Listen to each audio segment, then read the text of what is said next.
نحمده ونصلي على رسوله الكريم أما بعد أعوذ بالله من الشيطان الرجيم بسم الله الرحمن الرحيم ألف لام ميم ذلك الكتاب لا ريب فيه هدى للمتقين صدق الله مولانا العظيم. قابل صد احترام سامعین کرام، سورۃ بقرہ کی پہلی ابتدا سے میں نے جو جملے پڑھے ہیں، ارادہ ہے کہ سورۃ بقرہ کا خلاصہ عرض کروں، لیکن سورۃ بقرہ ایک لمبی صورت ہے، پورے قرآن میں سب سے لمبی، اور مضامین بھی بہت زیادہ ہیں. اس میں خلاصے کا خلاصہ کچھ اشارے میں کروں گا، 12 باتیں.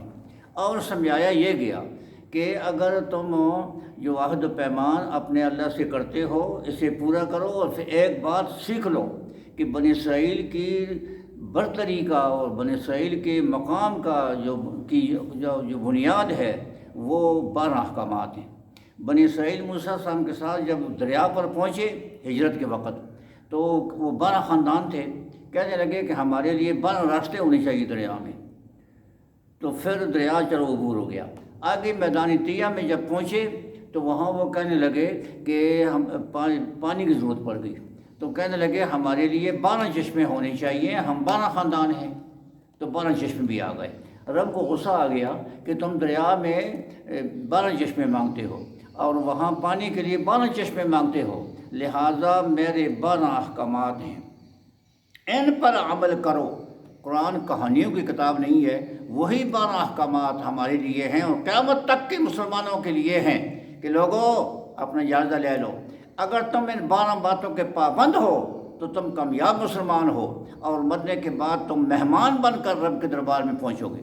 اور اگر یہ 12 احکامات میں کمی ہے تو پھر یہاں اپنے پر رحم کرو، وہاں تم بحیثیت ملزم جاؤ گے، مہمان بن کر نہیں جاؤ گے. اور پہلا جملہ یہ ہے الف لام میم ذالک الکتاب. ذالک حرف اشارہ بعید کے لیے آتا ہے، ہونا یہ چاہیے کہ حاضر الکتاب، یہ کتاب. اور یہاں تو کتاب تو یہ پڑھی ہے، اور وہاں ذالک فرمایا، ذالک دور کے لیے ہے، بعید کے لیے ہے وہ کتاب. اور وہ کتاب یہاں یہ کیوں؟ اس لیے کہ وہ کہتے تھے نبی نے یہ کتاب خود بنائی ہے، نعوذ باللہ.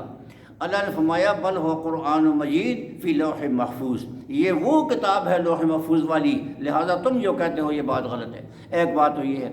دوسرا یہ خیال کرنا چاہیے کہ میں کھانا کھاتا ہوں یا پانی پیتا ہوں یا سوتا جاگتا ہوں یا چلتا پھرتا ہوں، تو فرمایا ذالک الکتاب، اس کتاب کو دیکھ، تیرے چلنے کا اسلامی طریقہ کیا ہے، کھانے پینے کا اسلامی طریقہ کیا ہے، لوگوں کے ساتھ برتاؤ کی کیفیات قرآن نے کیا متعین کی ہیں، اس کا اپنے آپ کو پابند بنا اگر تو مسلمان بن کر رہنا چاہتا ہے. ذالک الکتاب، یہ تو پہلا جملہ ہے.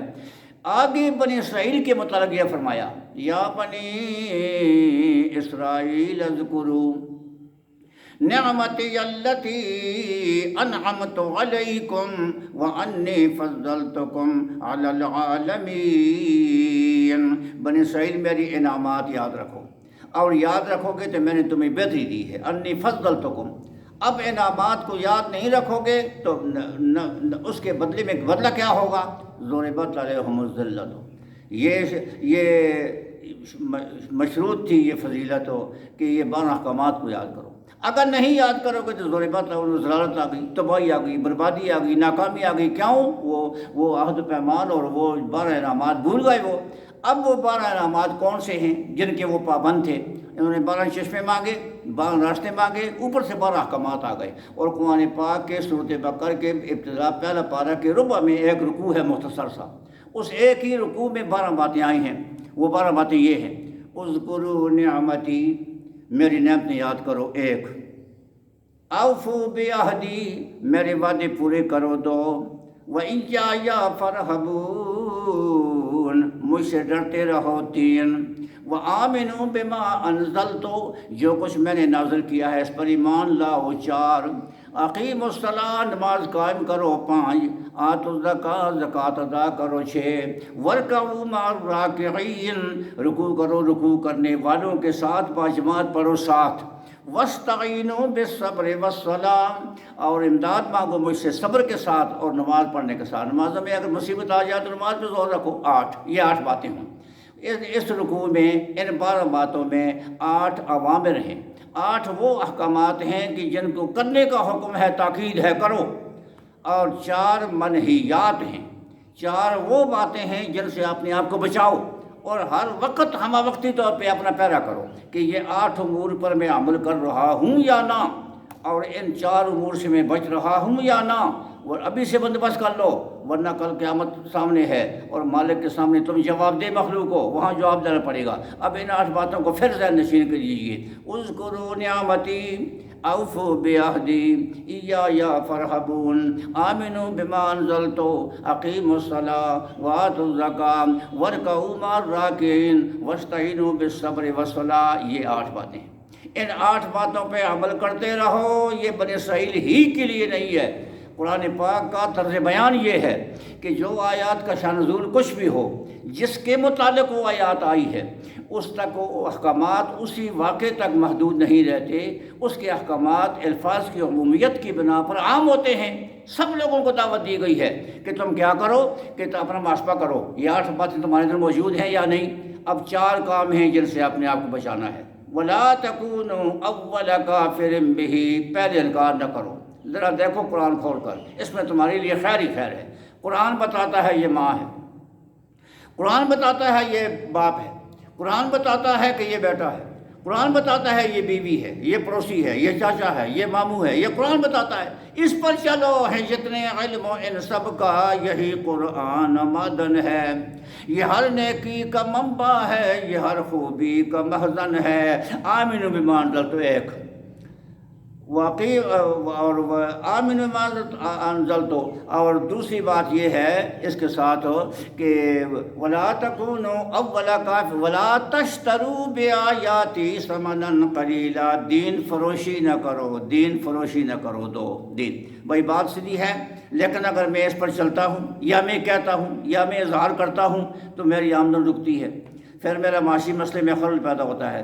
ولا تشتروا بآیاتی ثمنا قلیلا، اور ولا تلبسوا الحق بالباطل، دین حق اور باطل ملاؤ نہیں، ایک بات سچی اور 4 بناوٹی اپنی طرف سے ملا دی ہے تو دین میں ملاوٹ نہ کرو۔ الا للہ الدین الخالص، دین خالص ہے، یہ 4 3۔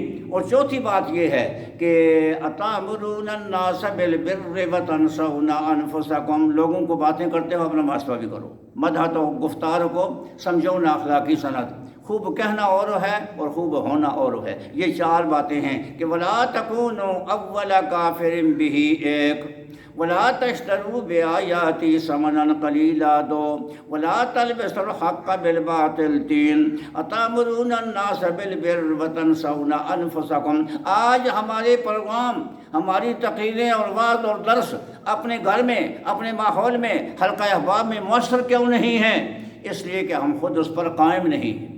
اور یہاں فرمایا کہ آمنوا، وہ خود قائم رہو تاکہ تیرے عمل سے بھی یہ بات ظاہر ہو کہ یہ حق ہے، اور خود آدمی یہ کام کرتا نہیں، تہجد کی فضائل بیان کر رہا ہے، خود صبح کی نماز نہیں پڑھتا، تو یہ ہوئی 12 باتیں۔ محترم سامعین، سورۃ بقرہ کی میں تو بہت مضامین ہیں، لیکن ان مضامین کا خلاصہ یہ 12 باتیں ہیں، اور سمجھایا یہ گیا کہ بنی اسرائیل کو یہ حکم دیا گیا، ان 12 باتوں پر 8 اوامر ہیں، 4 منہیات ہیں۔